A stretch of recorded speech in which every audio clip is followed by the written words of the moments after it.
So, eto na nga, mga atire ko. So, syempre, there was this guy way back in pandemic. So, pandemic siya, syempre, di ba? So, pandemic, ano ba ginagawa natin that time? So, Aba, ewan ko wala. sa'yo. Wala lang.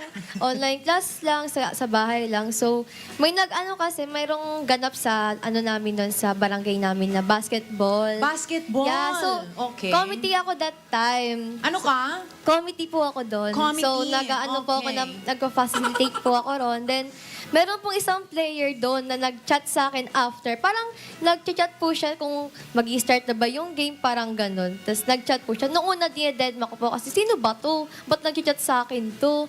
Tapos, ayun na po, nareplyan ko na po hanggang sa parang naging mutual po yung namin, parang magkaibigan na po. Okay. Ganon. So yung Nung una vibes, magkaibigan lang ang vibes yes niyo. po. Okay. May vibe na po kami that time. Then parang araw-araw na siya nagtatanong kung anong oras mag-i-start ng laro, kung anong team na ba naglalaro, ganon. Tapos hanggang sa parang nag-good morning na siya, te. Hala, Nag-good morning. Nagulat ako, te, nag-good morning siya. So ano Tas, sinagot mo nung good morning? Na good morning ka rin. hindi po. Ano, good afternoon? Deadma. Deadma? Ang haba ng hair. Deadma lang. Tas, Okay, so paano ka? Pa-hard to get? Ayan, super hard to get po kasi ako. So, Okay. dinedma ko lang yung good morning niya. Sabi ko, ba't na good morning to, te? Tapos, ayun na. So, nag-bring back ulit sa laro. Nag-chat ulit siya na anong laro na. So, anong team na naglalaro. Tapos, sinabi ko kayo na. Tapos, ayun na, parang nagpapapansin na siya sa court. Anong mga Pasikat siya, te. pagpapapansin? Nagpapasikat na siya. Like, nagdi-dribble to shoot. Di naman Hala, di ba na-shoot. dapat nagdi-dribble naman talaga sa basketball? Tapos, ayun na po.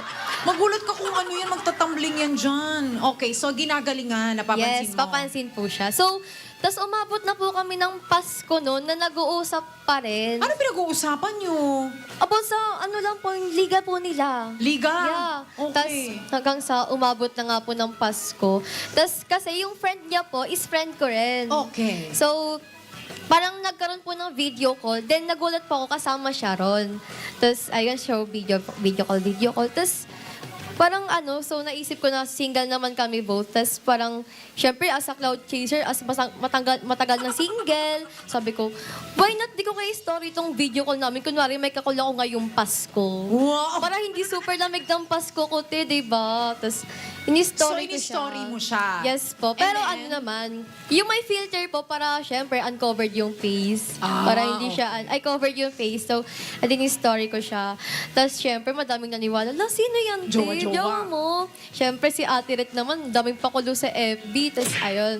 Tapos, hanggang sa New Year, nag-confess siya. Nag-confess? Nag-confess na siya, tas syempre ako kinilig-kilig din. Kilig to the max. So, gusto mga mo na rin talaga uto-uto. siya? That time po hindi pa. Parang parang friend pa lang yung tingin ko sa kanya talaga. Okay. Tas siya, nag-confess na siya noon. Tas ayun, nagtuloy-tuloy yung usapan namin. Hanggang sa ayun, parang nahulog na rin ako sa kanya. Ay, na-fall. Hi, ayun na, na-fall na si ate. Tas mga 3 months, nag-insist na siya mangligaw sa akin. Okay. So, pumayag So, na. paano niya sinabi sa'yo na manliligaw na siya sa'yo? Kasi that time, parang secretly nakikita ko kami kasi nga strict parents ko noon. Tapos, Ayan, alam tuloy na inaaya naman niya ako sa ngayon. lang, parang coffee date lang ganun. Tapos sinabi niya sa akin through personal Okay. na if pwede ba niya ako ligawan, ganun-ganyan. Sabi ko, syempre naman. Uy, ganun. party ka pa dyan. Tapos ayun na, hanggang sa umabot po ng 1 taon yung panliligaw niya. Yun, sinagot ko na siya after 1 year.